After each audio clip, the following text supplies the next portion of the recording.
vida de cada um daqueles que aqui se encontram. Estende a tua mão, Senhor, vem curar os que estão enfermos, vem renovar a alegria daqueles que estão cansados, desanimados.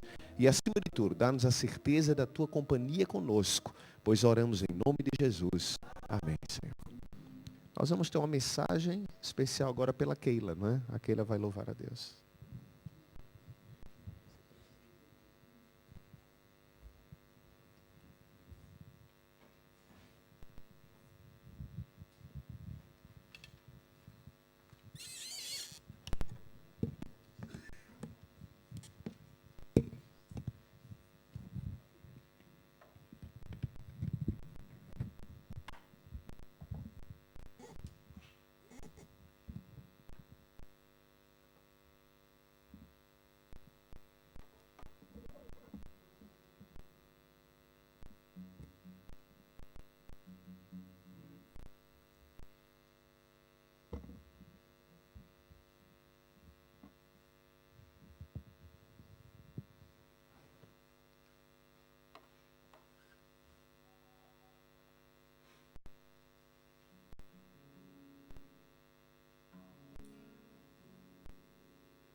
Hoje é domingo de manhã, hoje o sol não quer brilhar, tudo é solidão. E elas vêm dizer, de madrugada ressurgir. Não acredito em ilusões, o sol da justiça se apagou, o mundo inteiro viu os cravos em suas mãos, o seu corpo a sofrer, sua morte lá na cruz. Não consigo entender agora este túmulo vazio. Este anjo a questionar, porque procura entre os mortos quem vivo está. E hoje sou livre, pois ele vive, ele vive, ele reina em mim, morte e pecado foi derrotado e eu sou livre, eu sou livre, enfim, de mim.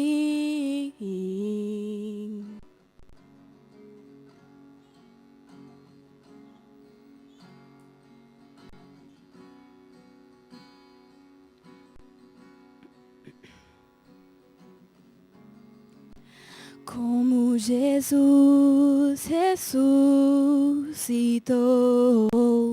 da morte eterna para a luz, da água renasci.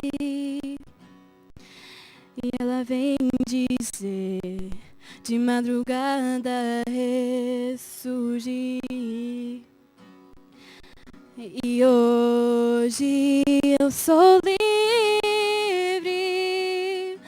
pois ele vive, ele vive, ele reina em mim,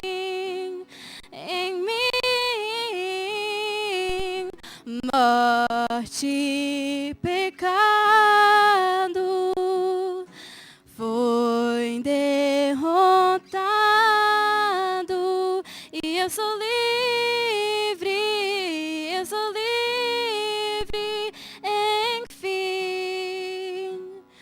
de mim.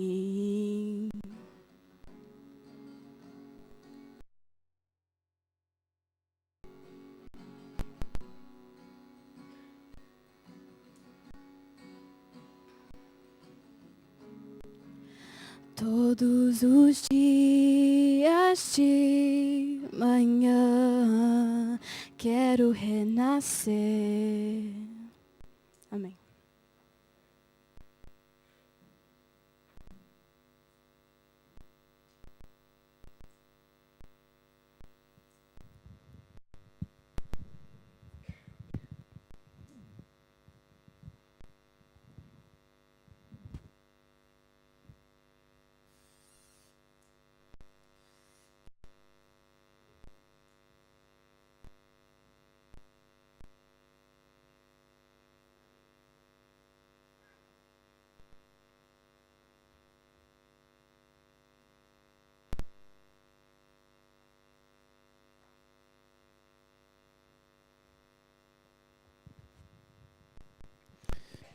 Boa noite. Tudo bem? Hã? Como é que foi o dia hoje? Foi bem? Diferente, né? Vento quente. Muito vento, muito calor. Mas que bom que a gente pode estar junto aqui. Que bom que você pode estar aqui com a gente. Estamos online hoje. Ontem também estávamos. Estou feliz porque tem vários que não podem estar aqui, que estão acompanhando aí pela internet. O meu abraço querido a todos vocês. Tenho orado por todos aqui, pelos amigos que nos acompanham pela internet, para que Deus possa abençoar a sua vida. Lembrou de orar hoje durante o dia? Hã? Lembrou de orar durante o dia? Está ajudando? Ajuda, não ajuda? Espero que essas orações possam ajudar você. Eu quero convidar você a abrir sua Bíblia, por favor, em Salmo capítulo 37. Quando você abre a Bíblia em Salmo 37, deixa eu falar da minha alegria de que a gente vai poder estar junto no domingo também. Pastor, onde que vai ser o encontro de casais? Wolobong. É isso mesmo? Hã? Wolongong? Wolongong. Tá bom. Eu achei que esses nomes assim só tinha na Havaí. Se você ainda não fez sua inscrição, tem vaga ainda? Tem vaga ainda? Então, se você não fez sua inscrição para o encontro de casais, eu quero convidar você para a gente poder estar junto ali, tá bom? Nós vamos estar durante o dia ali, vamos ter ali pelo menos 3 ou 4 temas, seminários para os casais. Infelizmente, a moçadinha solteira não pode ir. Eu queria ter vocês comigo, mas esse aqui vai ser só para casais, tá bom? Casais casados, né, pastor? Assim, vocês entenderam, né? É que a gente vai tratar de alguns assuntos que são muito internos do casamento e quem não é casado ainda não vai dar certo. Salmo 37, verso 5. Acho que é um dos textos mais conhecidos da Bíblia, né? O que você acha? A maioria desses quadrinhos que eu vejo com algum texto da Bíblia, às vezes vejo colado em vidro, adesivo, no para-choque de algum carro. Quando tem algum texto da Bíblia, o que eu mais vejo é esse daqui. O que diz aqui em Salmo 37, 5? Entrega teu caminho ao Senhor. O que mais? Confia nele e o mais tudo ele fará. Entrega o teu caminho ao Senhor, confia nele e o mais tudo ele fará. Não é um texto gostoso? Hã? É bonito ou não é bonito? Eu gosto muito desse texto. Na verdade, aqui nós encontramos 3 coisas diferentes. 3 etapas da vida. Primeira delas, entrega o teu caminho ao Senhor. A segunda delas, confia nele. E a terceira, e o mais, ele fará. Ou seja, em todas as outras coisas, Deus vai agir na sua vida. Então, entrega a tua vida nas mãos do Senhor. É a primeira etapa. A segunda, confia no Senhor. Dá tempo para Deus agir. Terceira, Deus vai agir na sua vida. Não é um processo interessante isso aqui? É assim que funciona a vida. Qual dessas 3 etapas é a mais fácil?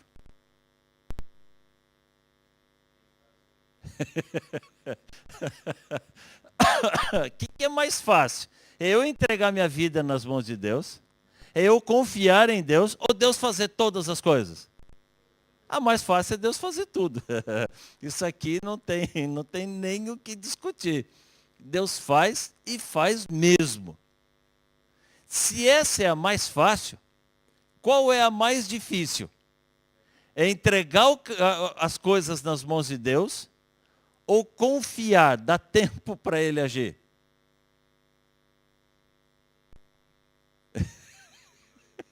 Os dois. Olha, eu venho lutando para tentar entender qual que é a parte mais difícil.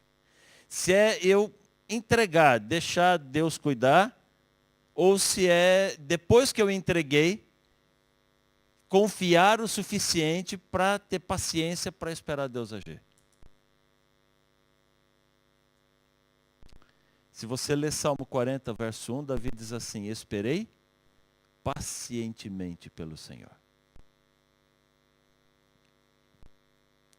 Me parece, a mim, que a parte mais difícil é ter paciência para esperar Deus agir.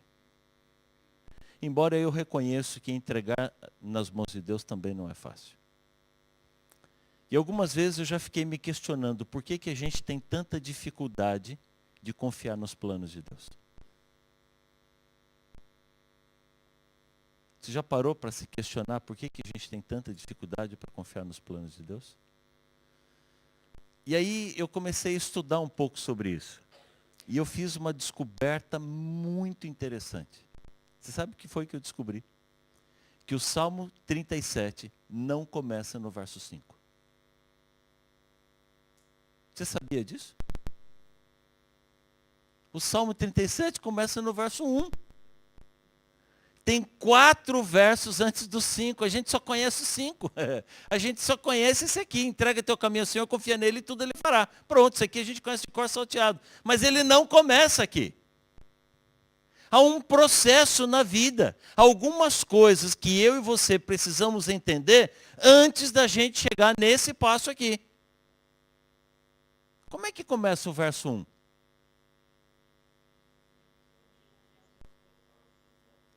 Não te indignes por causa dos malfeitores. A Nova Versão Internacional diz assim: não se aborreça por causa dos homens maus.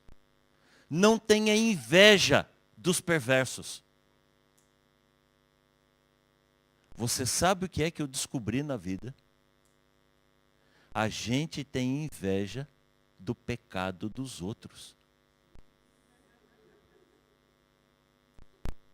Tem ou não tem? Quando a gente olha para as pessoas que estão começando a estudar a Bíblia, a gente diz para eles que vale a pena renunciar a qualquer coisa, porque Deus é melhor, o amor de Deus é maior do que todo. A gente não ensina isso para as pessoas que estão começando a estudar a Bíblia? Só que depois que a gente já aceitou a Cristo, depois que a gente já vem convivendo com Ele há muito tempo, quando as coisas começam a dar errado, a gente começa a ficar com inveja dos outros.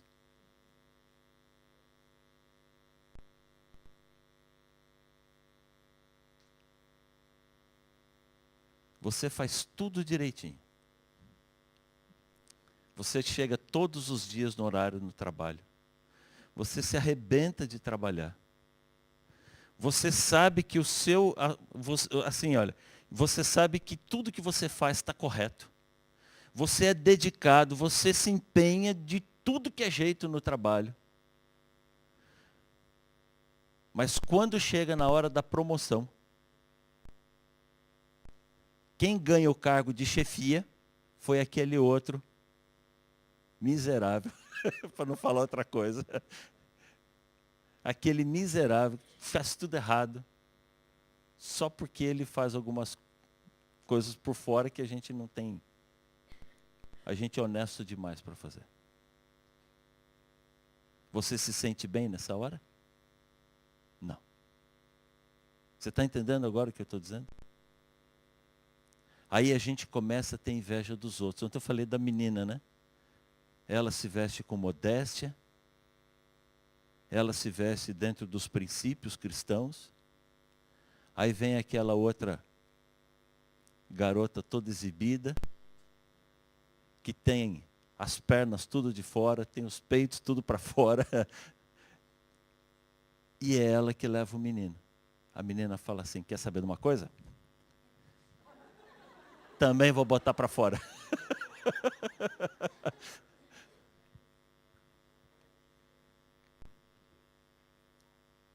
Sabe qual é a verdade? É fácil ser fiel a Deus quando está dando tudo certo. É fácil dizer que Deus é bom quando as coisas estão dando certas. Mas quando os problemas começam a vir sobre a gente começa a se questionar. Cadê Deus nessa hora? Onde é que estava Deus ali? O que foi que aconteceu? Por que que Deus não fez assim? Por que que Deus não agiu assim? Davi diz assim, não tenha inveja dos outros. Você não conhece a vida deles. Você não conhece a realidade do que eles vivem. A gente mede a vida pelas aparências. Você está vendo o carro. Você está vendo a casa, você está vendo a piscina, mas você não sabe o que ele vive lá dentro. Mas como é duro eu ser honesto no meu comércio, e o meu concorrente que é desonesto, está ganhando mais dinheiro do que eu.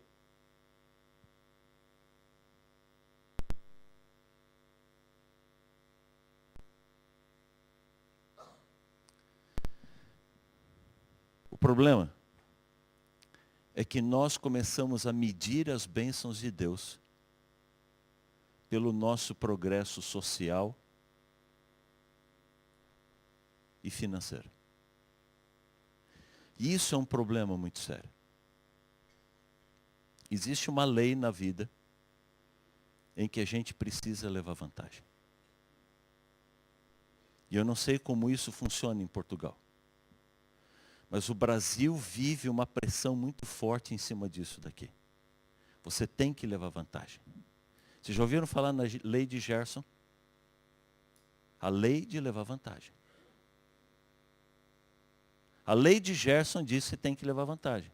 Havia um comercial na televisão, na década de 70, quando no Brasil ainda se podia fazer propaganda de cigarro na televisão. E o Gerson era um jogador da seleção brasileira.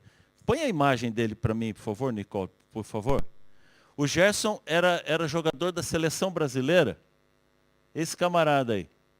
E ele começou a fazer propaganda desse cigarro aí, Vila Rica. E na propaganda, ele dizia assim, leve vantagem você também. Põe a propaganda para mim, por favor, porque a gente precisa conhecer a raiz das coisas. Gerson, cérebro do time campeão do mundo de 70. Você que sempre fumou, por que Vila Rica? É difícil dizer porque se gosta de um bom cigarro, certo? Eu gosto de Vila Rica porque ele é gostoso, suave e não irrita a garganta. Olha a cor deste fumo. E o filtro longo suaviza mesmo. Por que pagar mais caro se o Vila me dá tudo aquilo que eu quero de um bom cigarro? Gosto de levar vantagem em tudo, certo? Leve vantagem você também. Leve Vila. Foi essa... Obrigado, pode tirar, Nicole. Foi essa frase... na verdade, ele recebeu o texto. Ele só decorou e leu o texto, que ele foi pago para falar, né? Eu gosto de levar vantagem em tudo. Leve vantagem você também. Ele nunca imaginou que ele estaria criando uma lei. Mas a partir daí... levar vantagem no Brasil para os brasileiros passou a ser conhecido como a lei de Gerson, a lei de levar vantagem. Na verdade, todo mundo gosta de levar vantagem. Ninguém gosta de ser o segundo. Tem alguém que tem prazer de ser segundo? Você já viu algum time comemorando porque perdeu a final e diz assim, eba, nós somos segundo lugar? O mundo ignora o segundo. Quem foi o segundo homem a pisar na lua? Sei lá quem foi o nome dele. Ele morreu há uns 3 meses atrás. Ele passou a vida dele tentando justificar por que ele foi o segundo e não o primeiro. Ele disse assim, não, foi só uma questão de posição ali na cápsula. Quando a cápsula pousou na Lua, o Neil Armstrong estava mais perto da porta. Além do que, tá certo, ele era o comandante da missão, fazer o quê? E ninguém sabe quem foi ele. Ele desceu logo depois de Armstrong. Mas ele foi o segundo. Neil Armstrong foi o primeiro. Pronto. O mundo todo conhece Neil Armstrong. Ninguém sabe quem foi o segundo.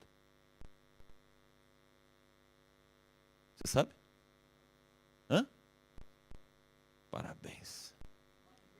Que privilégio ser amigo dele, né? Muito obrigado. Pisou na lua. Fez mais do que a gente faria.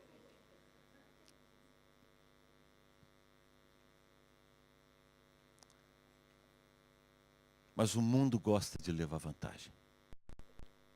As pessoas querem estar na frente. As pessoas querem ser melhor do que os outros. A gente se compara com as outras pessoas.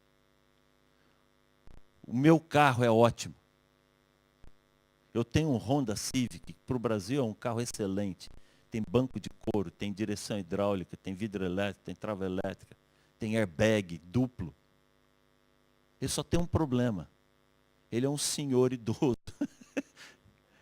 Ele é ano 2000. Ele é velhinho. Mas é meu carro, eu estou feliz com ele, eu gosto dele. E eu me sinto bem, ele se sente bem comigo. A gente tem uma simbiose interessante ali. E eu vou bem com ele, até parar um Corolla novo do meu lado, assim. Um New Civic do meu lado. Aí o meu fica todo murchinho, todo sem graça, assim. Aí ele começa a ficar feio. A gente começa a criar necessidades sociais. E começa a cobrar as bênçãos de Deus a partir das necessidades que nós criamos. E isso é muito perigoso.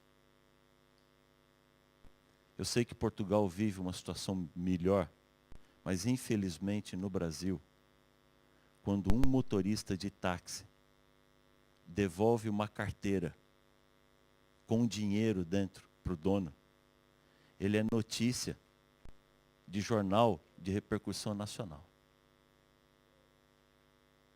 O Brasil passa 3 meses falando de um motorista porque devolveu uma carteira com dinheiro dentro. Eu reconheço o caráter desse homem. Mas isso deveria ser tão natural para o país que a notícia tinha que ser um bobão que não devolveu a carteira. Mas infelizmente, na sociedade isso é tão difícil que quando tem um honesto, todo mundo quer falar dele. A gente vive num mundo onde todo mundo está passando a perna. Uma vez eu fui no banco. Estava no banco, do lado de fora, para ser atendido nos caixas eletrônicos. Como é que é aqui? Tem muito caixa eletrônico na entrada do banco? Ou normalmente você vai direto para o... Hã? Não tantos quanto no Brasil, assim, eles não querem ninguém dentro da agência. Então eles põem um monte de caixa eletrônico e dificulta muito para você entrar na agência para poder fazer algum serviço. E eu fui ao banco e eu precisava de algum serviço e o caixa eletrônico resolvia. Só que naquele dia só tinha um caixa eletrônico funcionando. E formou uma fila de gente. Eu cheguei e tinha umas 15 pessoas na minha frente. O consolo da gente é que conforme a fila vai andando, vai formando outra fila atrás de você. É assim, consolo de pobre é achar alguém mais pobre que ele, né? Consolo da fila é saber que tem mais gente na fila atrás de você. E eu fiquei muito tempo. E a fila foi andando devagarzinho, foi formando aquela fila atrás de mim. Finalmente foi chegando a minha vez de pedir para o caixa eletrônico. E eu olhava, entrava uma pessoa, só uma máquina funcionando. Tinha um rapaz na minha frente, depois dele era eu. A máquina desocupou. Ele foi para a máquina e eu fiquei esperando. Agora eu era o próximo da fila. O rapaz pegou o cartão dele e antes dele colocar dentro da máquina, a máquina deu defeito. E começou a fazer barulho. E ele com o cartão parado na mão, assim, ó. Aquele barulhão na máquina, todo mundo olhando para a máquina, né? Aí, de repente, a máquina fez assim, ó. E cuspiu um bolo de dinheiro. Ele arregalou o olho, ele estava com o cartão na mão ainda. Eu não sei o que ele ia fazer no banco. Ele estava com o cartão na mão, a máquina cuspiu aquele bolo de dinheiro. Todo mundo ficou olhando para ele, para saber o que ele ia fazer. Aquele dinheiro não era dele, aquele dinheiro era do banco. Ah, mas ele não teve dúvida. Ele guardou o cartão, pegou o maço de dinheiro, guardou no bolso e foi embora. Aquele gajo roubou o banco na frente de todo mundo. A fila inteira ficou revoltada com ele. Não com o rapaz, com o banco, porque o defeito não foi com eles, né? O problema não foi roubar o banco. O problema foi que outra pessoa pegou a bolada do dinheiro e não os que estavam atrás. E um sujeito lá no fim da fila, ainda olhou para mim e disse assim, aê, moço, perdeu por um, hein?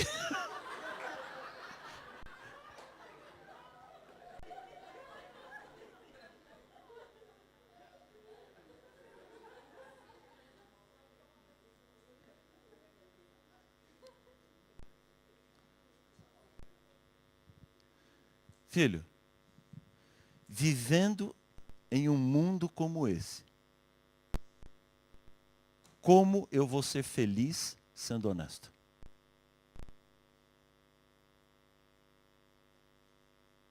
Enquanto você estiver olhando para a prosperidade dos maus, você nunca vai viver bem.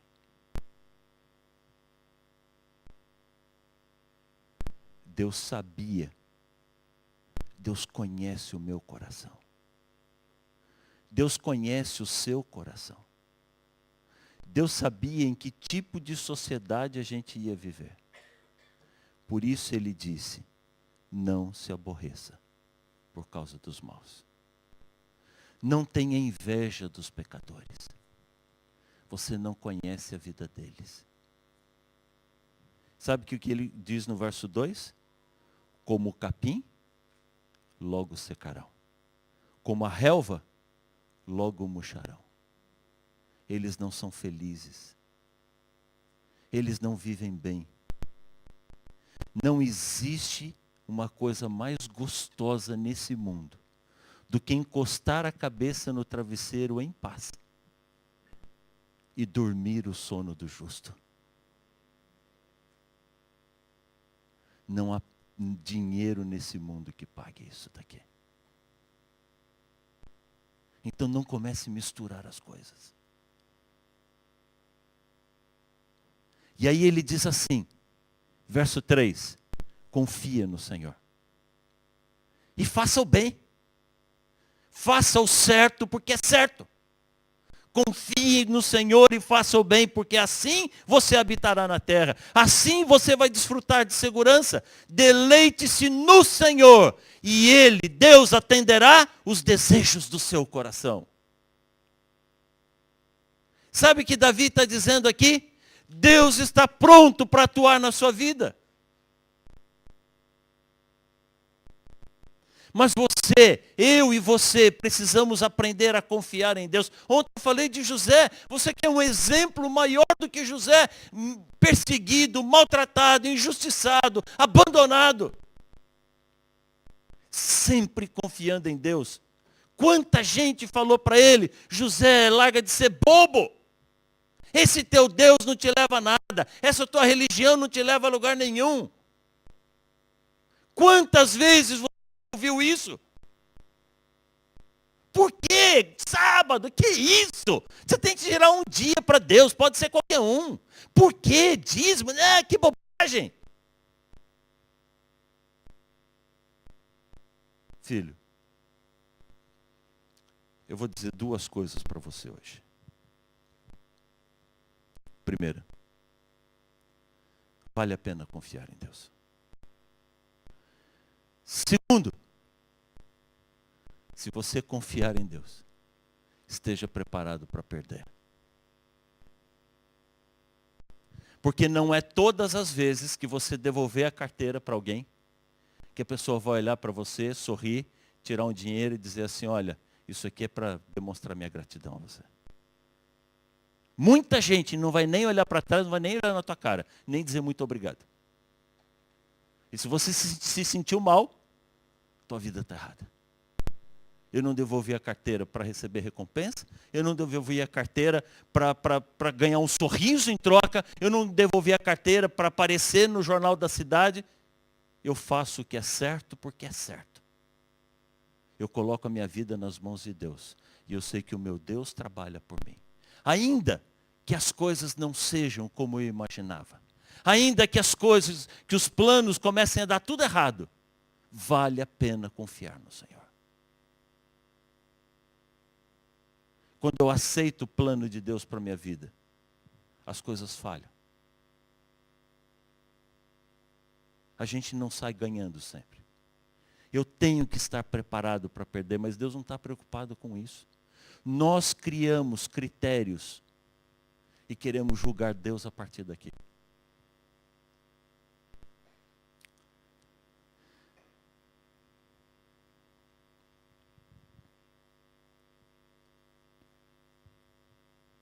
Na minha vida, se tem uma coisa que nunca passou pela minha cabeça, é de que um dia eu seria pastor. Nunca imaginei isso. Quando eu nasci, meus pais já eram adventistas. Aliás, eu mencionei sábado à tarde aqui, quem estava no JA, eu nasci no hospital adventista. O médico era adventista, a enfermeira era adventista. A maca era adventista, o prédio era adventista. Tudo. Seringa, bisturi, era tudo batizado ali. Eu posso dizer que sou adventista de berço. De vez em quando a gente fala assim, você nasceu na igreja? Não tem jeito de nascer na igreja, né? A não ser por um acidente muito terrível. Mas eu quase que posso dizer que nasci na igreja, porque eu era hospital adventista. Eu cresci, assim, já com a família adventista, desde que eu me conheço por gente, eu sou a terceira geração de adventistas na família. Os meus avós já eram adventistas, os meus pais são adventistas, os meus filhos são adventistas, a quarta geração. Eu tenho conversado muito com eles que eles precisam encontrar a religião deles. Eu passei por um processo muito difícil na minha vida. Meus pais divorciaram quando eu tinha 12 anos de idade. Nós saímos da igreja, eu saí, meu irmão, minha irmã, minha mãe. Mesmo quando a gente estava fora da igreja, o meu irmão, desde pequeno, ele sempre disse que seria um pastor. Ele sempre disse que a gente ia voltar para a igreja e ele seria um pastor. O Fernando, meu primo, também, desde pequeno, sempre disse que seria pastor. Mas eu, desde pequeno, sempre disse que seria engenheiro. Eu gosto de engenharia. Eu gosto de desenho, eu gosto de cálculo, eu gosto de matemática. Não sei mais nada hoje, mas gosto. Continuo achando bonito. Eu, desde de garoto pequeno, eu sempre tive meus cadernos de desenho. Gostava eu sempre enxerguei as coisas de maneira diferente. Eu nunca me senti satisfeito com alguma coisa que eu tenho na mão. Eu sempre tenho vontade de mexer. Então, eu oscilei um pouquinho dentro de algumas áreas da engenharia. Eu não pensava em construção. Não era construção civil. Eu pensava em engenharia mecânica, naquela época não tinha robótica, se tivesse essa área de robótica, de mecatrônica, com certeza eu sempre ia me identificar muito com isso daqui.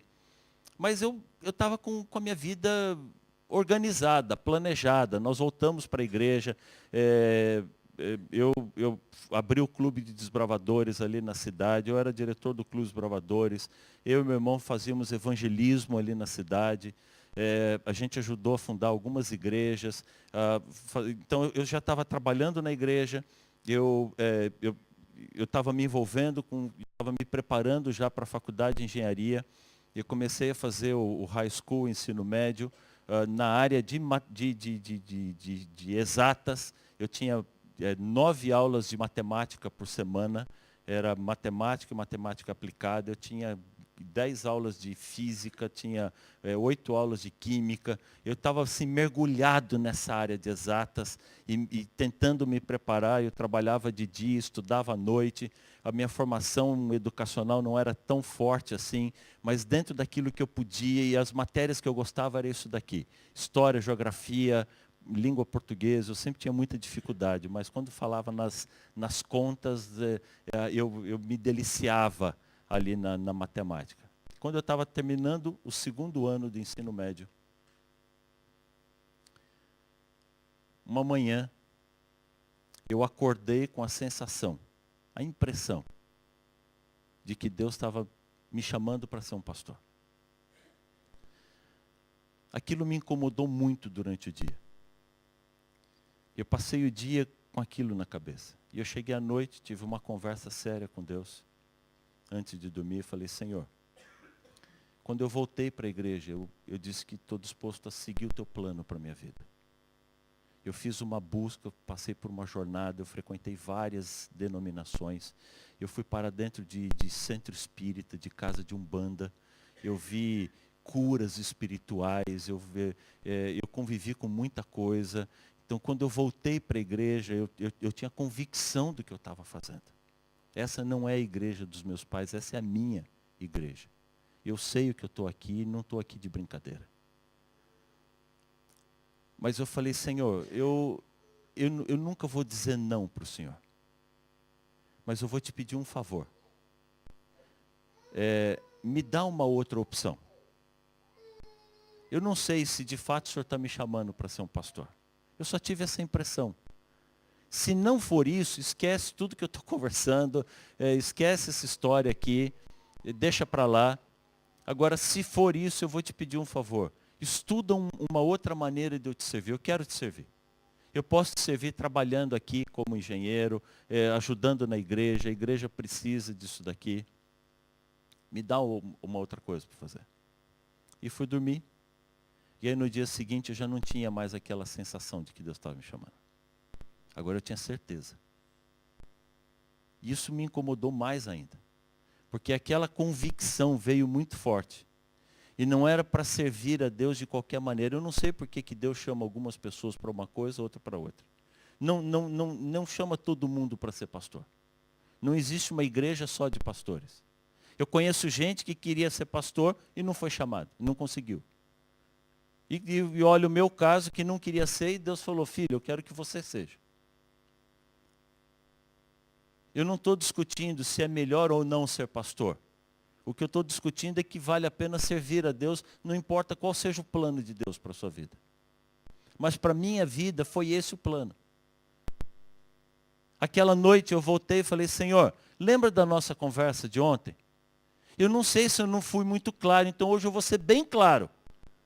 Eu odeio ser pastor. Eu não quero ser pastor.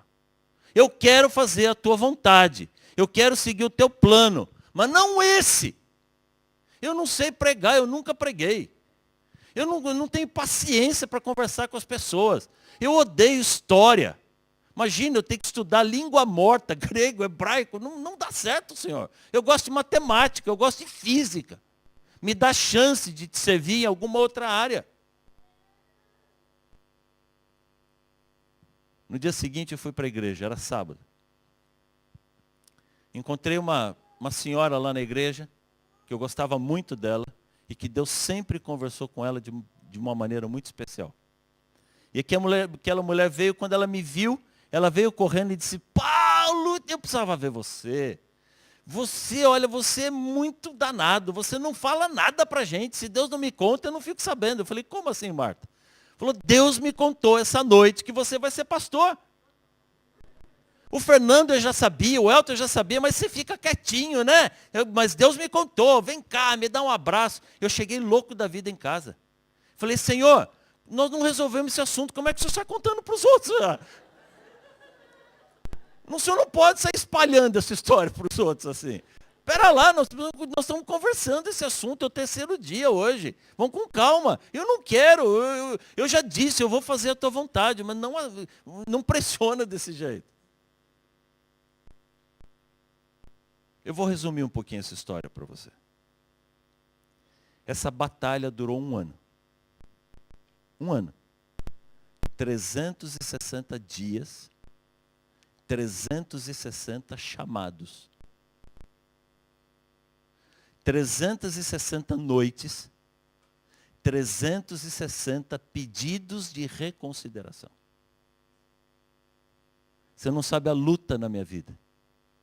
Eu estudando exatas, fazendo o 3º ano de exatas, me preparando para o vestibular, de arquitetura, de engenharia, e Deus dizendo para eu jogar tudo aquilo no lixo.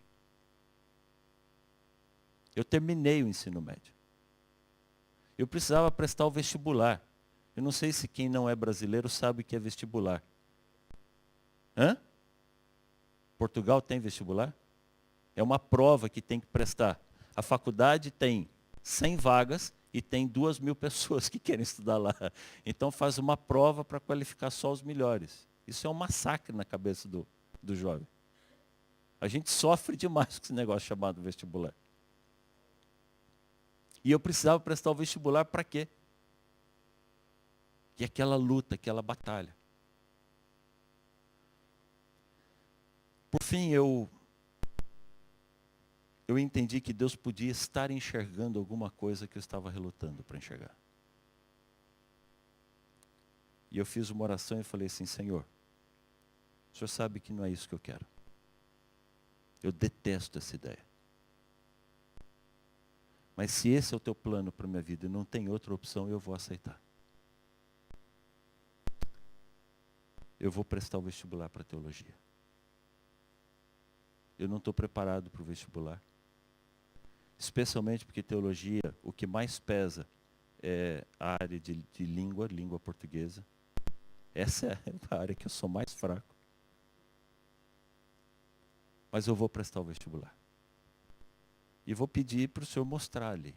Se não tem outro jeito, eu vou aceitar.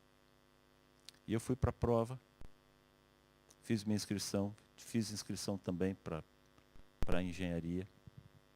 Mas o vestibular de teologia era primeiro. E quando eu cheguei, eu abri o envelope, peguei a prova, li a prova todinha. Não tinha nada de matemática. Tinha língua portuguesa, tinha inglês. O tema da redação era muito complicado. E eu descobri que eu não tinha chance de acertar mais do que 10 ou 12% daquelas perguntas. Eu assinei a prova em branco, coloquei a prova dentro do envelope e entreguei a prova. Levantei para entregar a prova, aliviado. Deus estava me tirando o fardo do ministério. Quando eu levantei que eu ia entregar a prova, eu pensei um pouquinho e falei, não é justo. Eu fiz um acordo com Deus, eu preciso fazer minha parte. Eu sentei, coloquei a mão sobre aquele envelope e falei, Senhor, aqui é a fronteira da minha vida. Até aqui eu lutei. Daqui para frente eu não luto mais. Não é isso que eu quero. Mas se é esse o teu plano para a minha vida e não tem outra alternativa, o Senhor precisa me mostrar isso agora. Eu tirei de novo a prova do envelope e não pensei mais nada. Eu só preenchi aquela prova. Quando eu fui buscar o resultado do vestibular e vi que eu havia passado e que eu estava entre os 50 melhores, eu entendi que Deus estava enxergando o que eu não conseguia enxergar. E aquela noite, em janeiro de 1983, eu dobrei os joelhos e fiz a minha entrega a Deus. Ali foi quando eu consagrei minha vida a Deus e disse: Senhor, eu nunca mais vou questionar nada. O Senhor faça comigo o que o Senhor quiser. Eu não quero ser pastor, eu ainda não quero. Não é esse o meu sonho, não é essa a minha vontade. Mas se é isso que o Senhor está dizendo, que é para mim, eu vou aceitar. Eu tenho uma semana para fazer a matrícula. Eu não tenho dinheiro. Eu não tenho como ficar no internato porque eu não tenho dinheiro. Eu não tenho bolsa porque não tem recurso, não tenho acesso à bolsa mais. Eu não posso ficar externo, porque para ficar externo tem que ter um endereço de família e eu não tenho endereço de família.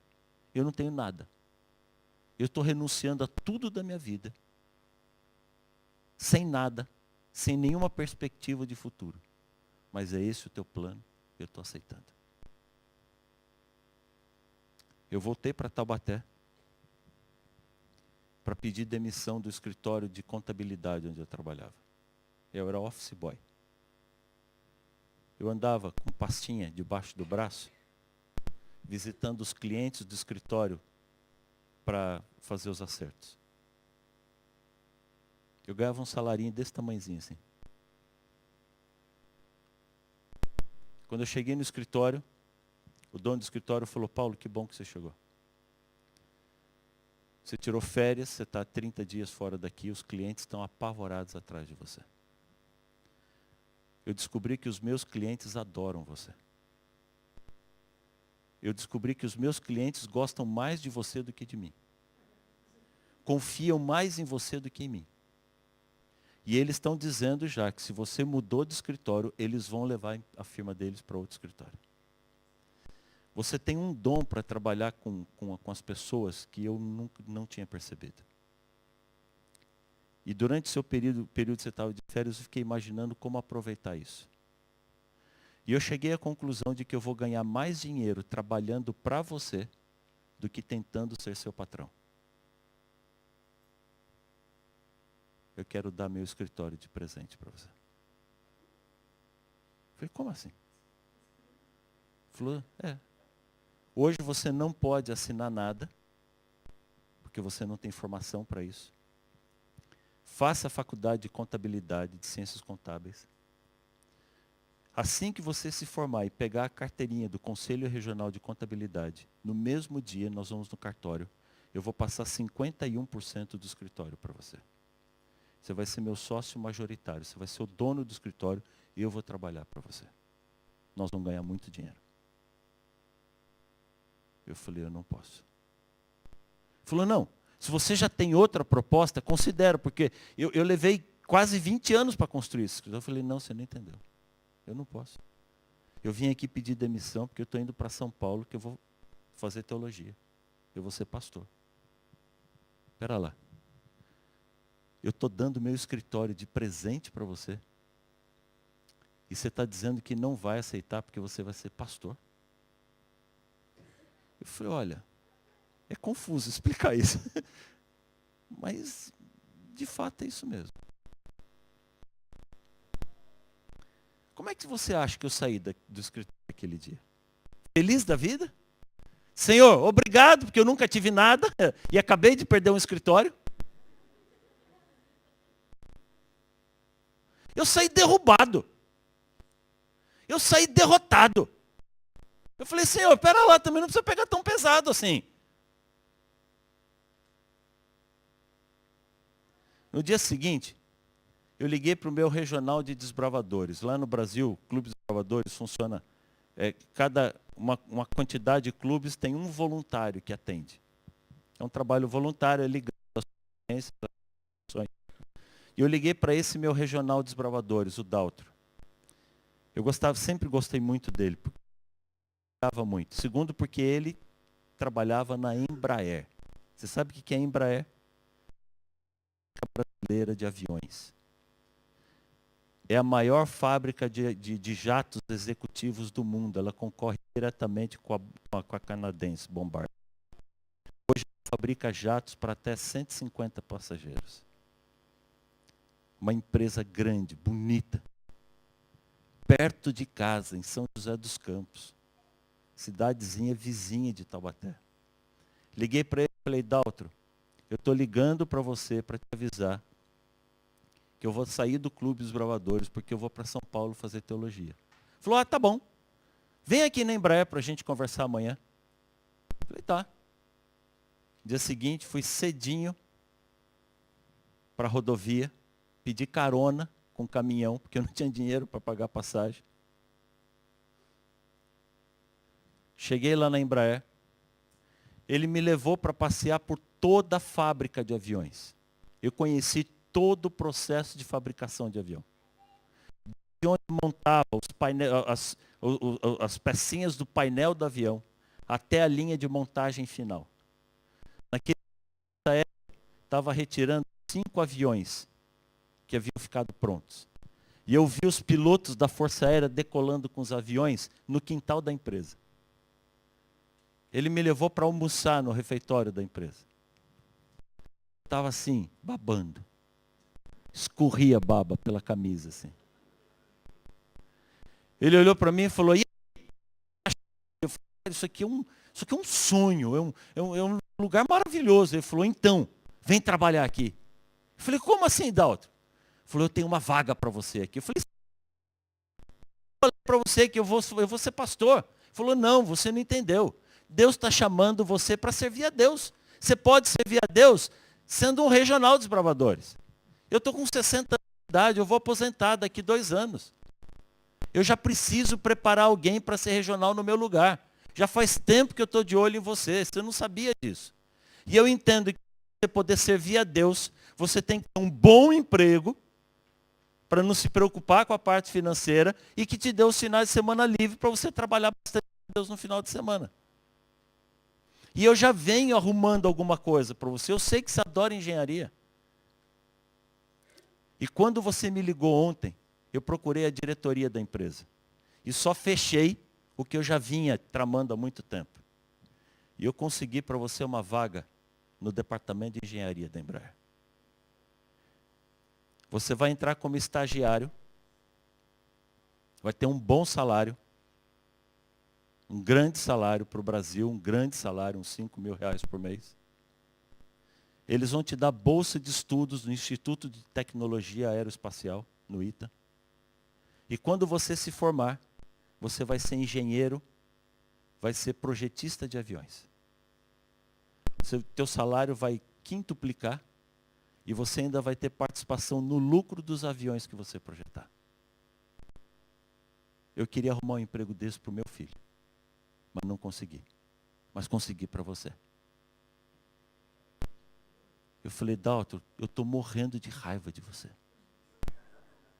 Por que você não me falou isso semana passada? Semana passada eu não tinha aceitado o chamado ainda. Como eu queria aceitar esse chamado. Como eu queria aceitar esse trabalho. Mas o chamado de Deus não é, para mim foi muito específico. Eu não sei o que é. Mas eu tenho que ser pastor. Ele falou assim, você tem certeza? Eu falei, infelizmente eu tenho.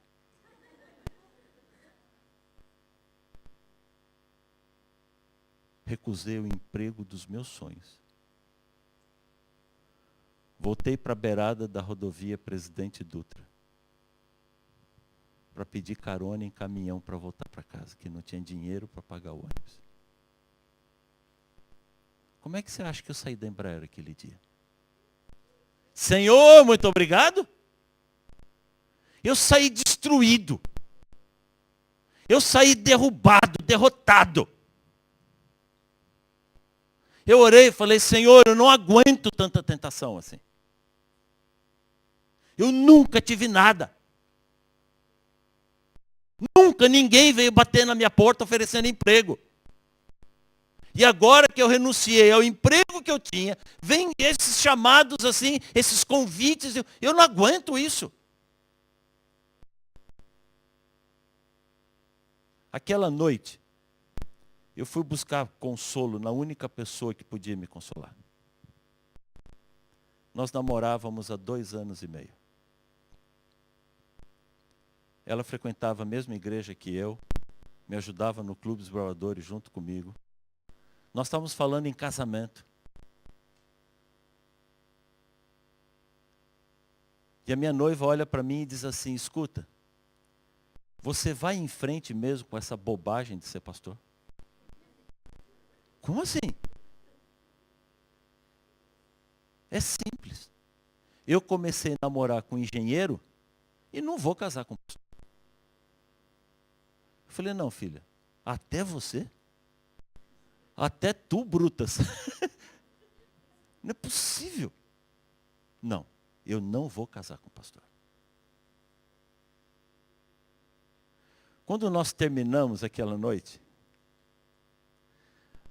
parecia que uma motosserra havia rasgado tudo por dentro de mim. Aquela noite eu cheguei na casa da minha mãe, eu berrava. Eu não sei se alguma vez você já berrou com Deus. Eu urrava de dor, eu berrava desesperado. Senhor, não dá. Não dá. Eu não suporto tanta dor, eu não suporto tanta perda. O que mais que o Senhor vai arrancar de mim? O Senhor arrancou meus sonhos, o Senhor arrancou meu futuro, o Senhor arrancou minha vida, o Senhor arrancou meu amor, o Senhor arrancou tudo de mim. Eu não dormi aquela noite, eu passei a noite chorando. No dia seguinte, eu peguei os últimos centavos que eu tinha e comprei uma passagem de Taubaté para São Paulo, 2h30. Era tudo que eu tinha no bolso. Eu estava com o documento da escola na mão. Era o último dia para fazer a matrícula na faculdade. Eu não tinha nada.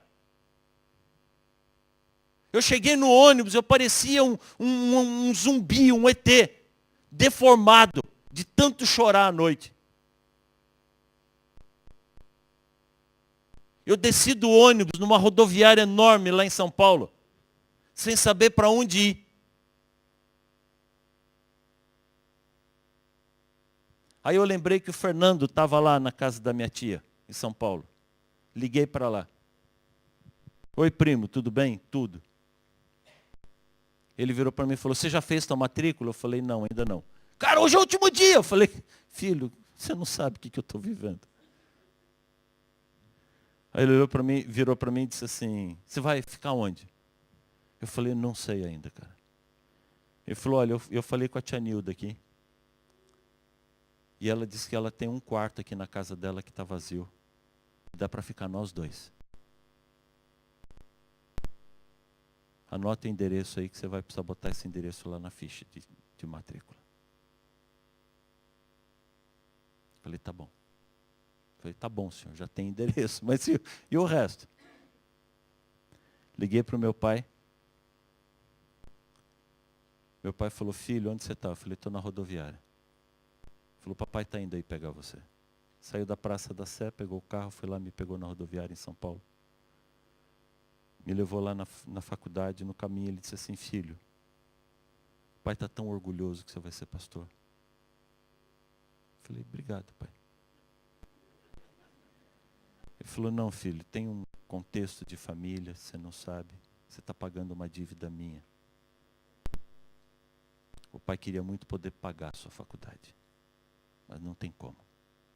Mas o pai tinha um dinheirinho guardado. E o pai vai pagar a sua matrícula e a sua primeira mensalidade. Agora eu já tinha o endereço para colocar na ficha. Eu já tinha o dinheiro da matrícula e da primeira mensalidade. Fui para lá, fiz a matrícula. Fui para a casa da minha tia. Sábado cheguei na igreja central paulistana, a igreja que eu nasci. Mas estava longe dela há muitos anos, não conhecia mais ninguém, uma igreja com 1.500 pessoas. Um homem que eu nunca vi na vida, chegou para mim e disse assim, quem é você? Eu falei, eu, Paulo. Não, tudo bem, mas eu não conheço você. Eu falei, bom, mas isso é uma igreja enorme. Ele falou, mas eu conheço muita gente aqui. Eu nunca vi você. O que você está fazendo aqui? Eu falei, não, eu vou fazer teologia. E como é que você vai pagar o curso? Eu falei, não sei. Acabei de chegar e ele falou assim, eu sou o diretor do pessoal do Hospital Adventista. Passa lá segunda-feira, eu vou ver alguma coisa para você. Assim foi a minha vida. Assim é a minha vida até hoje. Nunca sobrou dinheiro. Graças a Deus nunca sobrou. Quando cai o dólar no Brasil, eu não perco nada. Porque eu não tenho dólar guardado. Quando quebra a bolsa de valores, eu não perco nada, porque eu não tenho nenhuma ação. Quando o Collor lá no Brasil confiscou a poupança de todo mundo, eu não perdi nada, porque não tinha um centavo guardado no banco. Não sobra. Graças a Deus não sobra. Mas também não falta nada. Dia a dia Deus provê tudo o que eu preciso. Eu sempre trabalhei muito. Enquanto os meus colegas na faculdade de teologia estudavam, eu estudava de manhã, trabalhava à tarde e à noite. Trabalhava 10, 12, 14 horas por dia. Saía da firma 2 horas da manhã, 3 horas da madrugada. Muitas vezes, às 5 horas da manhã, pegava um pano, molhava aquele pano, limpava o corpo com um pano úmido, colocava a camisa e a calça social e dali voltava direto para a faculdade. Cheguei a emendar 4, 5, 6 noites direto, uma atrás da outra, sem dormir.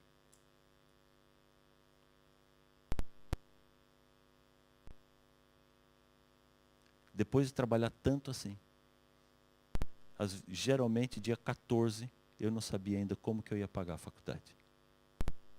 Mas dia 15, ela estava paga. Deus veio providenciando, dia a dia.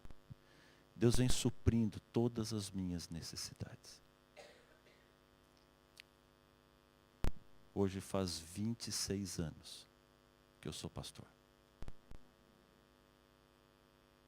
Quando eu olho para trás, como eu louvo a Deus pela paciência que Deus teve comigo. Deus sabia o que era melhor para mim. Deus sabia o que era melhor para a minha vida. Eu não consigo me imaginar fazendo nenhuma outra coisa na minha vida, a não ser sendo pastor.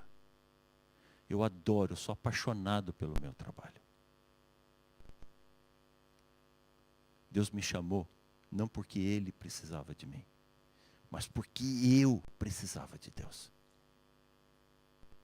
Deus luta comigo e com você para suprir as nossas necessidades. Mas a gente é muito bobinho, a gente enxerga tão pouquinho. Deus está olhando lá na frente, Deus enxerga o que a gente não consegue ver.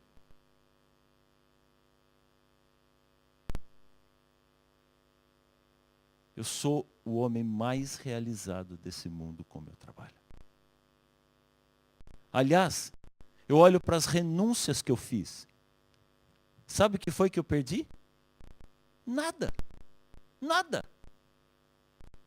Não renunciei a nada, não custou nada. Eu olho para o meu trabalho, eu não seria feliz como eu sou se eu estivesse na Embraer, se eu estivesse lá no escritório de contabilidade, fazendo mais nada. Deus sabe o que eu amo, Deus sabe o que faz bem para mim. Eu louvo a Deus porque Deus está me salvando. E enquanto Deus está me salvando, Deus ainda está me usando para salvar outras pessoas. Quando eu olho para minha esposa, lembro daquela menina que eu perdi, sabe o que eu descubro? Eu digo assim, obrigado, Senhor. Não perdi nada. Pelo contrário, ganhei muito. Outro dia a minha mãe encontrou com a mãe dela. Não sei se ela está ouvindo pela internet, mas eu tenho que falar que é verdade. A minha mãe encontrou com a mãe dela e a mãe dela, quando viu, minha mãe começou a chorar. E abraçou a minha mãe e disse assim, Cidinha, Você não sabe quanto eu choro cada vez que eu penso que minha filha não casou com seu filho. Minha mãe disse assim, você não sabe quanto eu agradeço a Deus.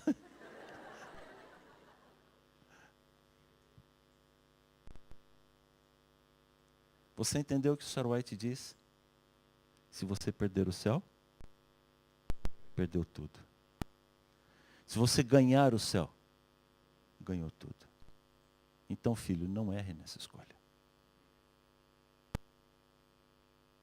Vale a pena confiar nos planos de Deus. A gente perde, a gente renuncia, mas isso é de graça. Não custa nada. Dá tempo para Deus agir na sua vida. Acho que agora você está entendendo um pouco melhor o que quer dizer Salmo 37, verso 5. Entrega o teu caminho ao Senhor. Confia nele. Sabe por quê? Porque Deus fará todas as coisas por você.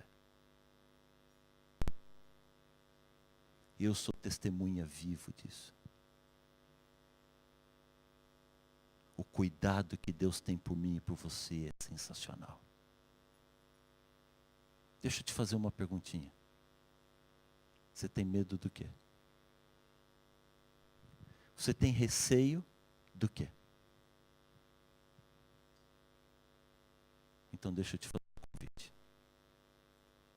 Entrega o teu caminho ao Senhor. Confia no Senhor. Dê tempo para Deus agir na sua vida. E eu garanto para você que Deus fará todas as coisas por você. Que Deus te abençoe. Vamos orar ao Senhor. Querido Deus, como faz bem estarmos ao teu lado, Senhor. Como faz bem ouvir a tua voz, como faz bem sentir a tua presença em nossa vida. Obrigado por essa oportunidade tão gostosa de nós estarmos juntos aqui nesta noite.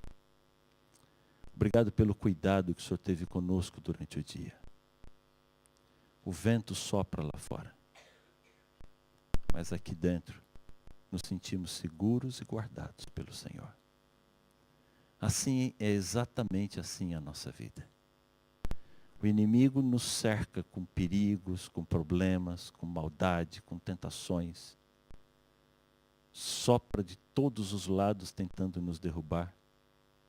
Mas quando colocamos a vida nas tuas mãos, nos sentimos seguros, guardados, guiados, protegidos pelo Senhor. Por isso, Senhor, estamos aqui hoje para entregar nossa vida nas tuas mãos. Aceita a entrega que nós fazemos ao Senhor. Aceita a nossa vida, aceita o nosso coração. Nos permita sermos cada dia mais semelhantes a Ti, Senhor. Mas eu preciso te pedir isso. Atue na vida dos Teus filhos aqui. Que nós possamos sentir o Teu amor agindo sobre nós. Dá-nos a Tua paz, leva-nos em segurança para casa. Nós te pedimos em nome de Jesus. Amém, Senhor. Amém. Deus abençoe você. Uma boa noite para você. Obrigado a você que nos acompanhou aí pela internet. Que o Senhor te acompanhe e te guarde. E até amanhã, se Deus quiser.